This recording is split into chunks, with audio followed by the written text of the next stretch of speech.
Então você hoje decidiu criar um movimento do reino de Deus dentro da política. A mensagem que você carregou lhe levou até esse ponto? Ok, meu amigo, olha como é interessante. Realmente Deus, eu sempre acreditei na soberania de Deus. Sempre foi um ponto teológico bem resolvido dentro de mim. Só que nos últimos meses eu venho sentindo nas células do meu corpo a soberania de Deus. E aí eu vou compartilhar contigo e com as pessoas uma devocional que eu fiz. Estava lendo minha Bíblia em 1 Reis capítulo 17, quando o profeta Elias diz assim para a viúva: não temas. 2 capítulos na frente, pastor Francisco, vai dizer a Bíblia que Elias teve medo. Gente, quando eu li isso, desapareceu todas as outras expressões e ficou só essas duas. Elias diz à viúva: não temas, e Elias teve medo. Ele diz: não temas, e ele teve medo.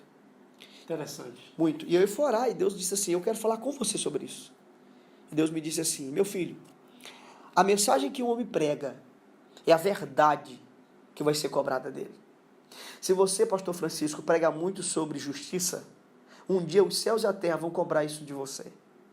Se você que está me assistindo agora, prega muito sobre santidade, um dia os céus e a terra vão cobrar isso de ti.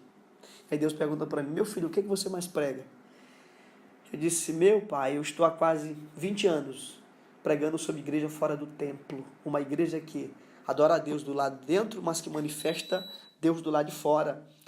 E que está nos tecidos da sociedade, não apenas não se sujando, mas limpando, alterando o ambiente. E aí ele me disse: pois chegou o tempo dos céus e a terra cobrarem de você o que você está declarando há quase 20 anos.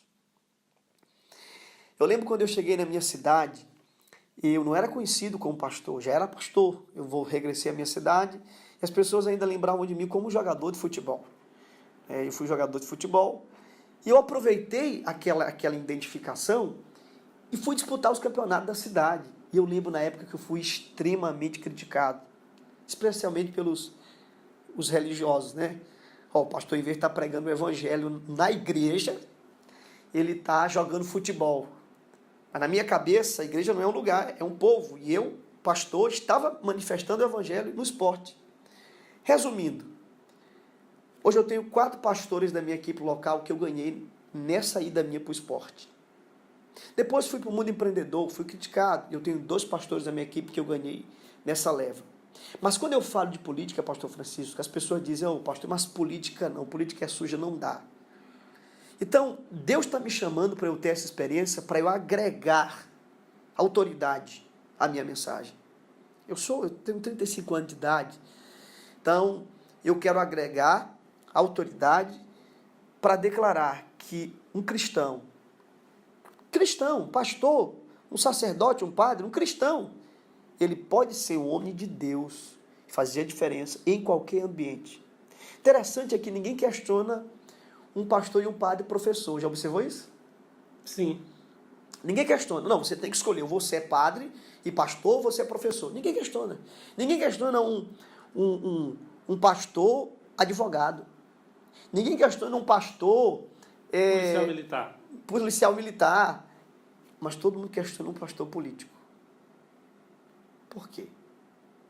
Na verdade, o sistema, e aí entra um ponto que eu ia falar agora há pouco, existe um conceito que foi orquestrado dentro do sistema da politicagem, que é: política é suja.